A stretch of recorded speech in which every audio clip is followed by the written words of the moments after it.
మనకి ఈరోజు జమ్మలమడుగులో సీఎం చంద్రబాబు నాయుడు గారు పర్యటన కంప్లీట్ అయింది కదా.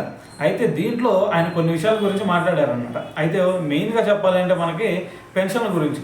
అయితే పెన్షన్ల గురించి మరి మన కంట్రీ మొత్తంలో చూసుకుంటే మరి అత్యధిక మందికి పెన్షన్లు ఇచ్చిన రాష్ట్రం మన ఆంధ్రప్రదేశ్ అని చెప్పేసి, దాని తర్వాత మరి ఈ పెన్షన్లు ఇచ్చే కార్యక్రమంలో కూడా చాలా జాగ్రత్తలు తీసుకున్నామని చెప్పేసి ఆయన చెప్పారు. అయితే మరి ఆ జాగ్రత్తలు ఏంటంటే, ఫస్ట్ ఇది పింఛన్లు ఇచ్చే ముందు మీ అందరికి కూడా ఒక మెసేజ్ పంపిస్తున్నాము. దాని తర్వాత పింఛన్లు ఇచ్చిన తర్వాత మరి పింఛన్ల రోజు కూడా మీరు ఎక్కడున్నా సరే, మీరు ఇంటి దగ్గర ఉన్నా, హాస్పిటల్లో ఉన్నా, లేదంటే మీరు వేరే ఊర్లో ఉన్నా సరే, మేము అక్కడికి తీసుకొచ్చి మరి మీకు ఇస్తున్నాం.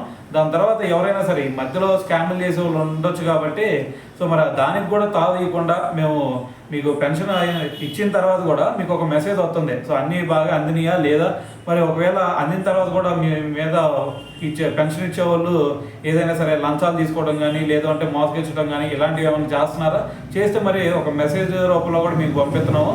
సో మరి ఇవన్నీ ఇంత మంచి జాగ్రత్తలు తీసుకుంటున్నాం. దాంతోపాటు మరి ఇది ఉంది కదా, ఇది తల్లికి వందనం. సో మరి తల్లికి వందనం కూడా మేము నిలబెట్టుకున్నాం. కుటుంబంలో 7 ఉన్నా సరే వాళ్ళందరికీ కూడా తల్లికి వందనం ఇచ్చాము.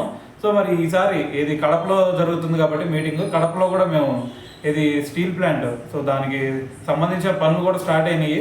సో మరి రేపు 2028 కల్లా ఫస్ట్ దశ పనులు కూడా కంప్లీట్ చేస్తాం అని చెప్పేసి ఈ ప్రసంగంలో అయితే చంద్రబాబు నాయుడు గారు అయితే మాట్లాడడం జరిగిందనమాట.